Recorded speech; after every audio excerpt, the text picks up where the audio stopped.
Hi, this is Erica with Missouri Right to Education.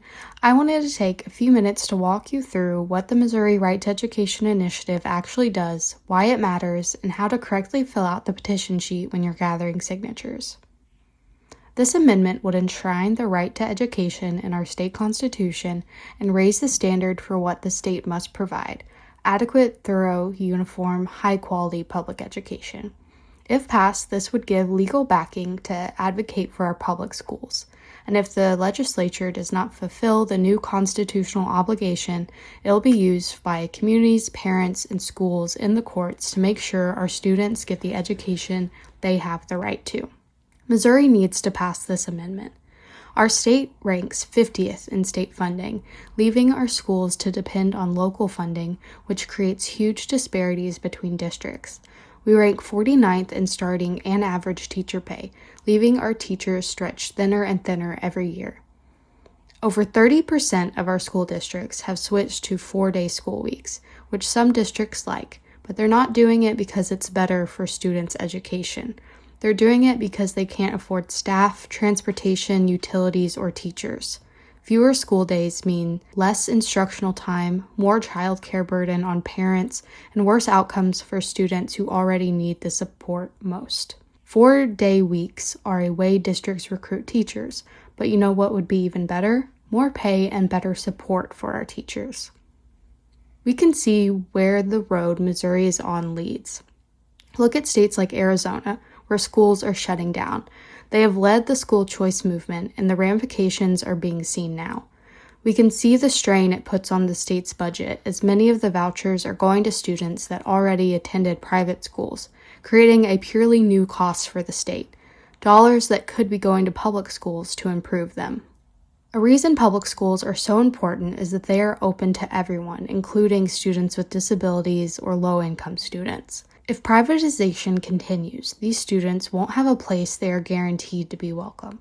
We must invest in our public schools because they can't be expected to get better if we continue to divert their resources to private schools. Our initiative will give power back to the people. It gives parents and communities a clear standard the state must keep, a way to hold lawmakers accountable, and a legal backstop if politicians ignore kids' needs. Instead of begging every year for funding, families gain a guaranteed right to properly funded public schools. But we can't get this passed without you, so let's go over how to gather signatures. First, you'll need to get sheets. Now you can print your own using the file provided in our Volunteer Resources Google Drive, which you can find on our website under Volunteer Resources. Make sure you print on legal size paper, 8.5 by 14 inches, black ink, double-sided.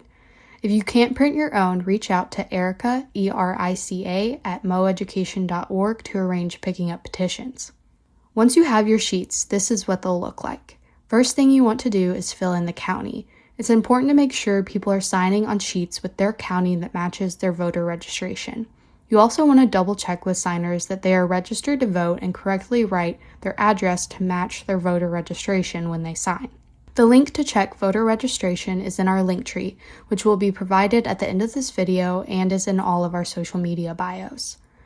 The basics of signing are the signature, date of signing, address, zip code, and name. Signers should skip the congressional district as we can fill this in later.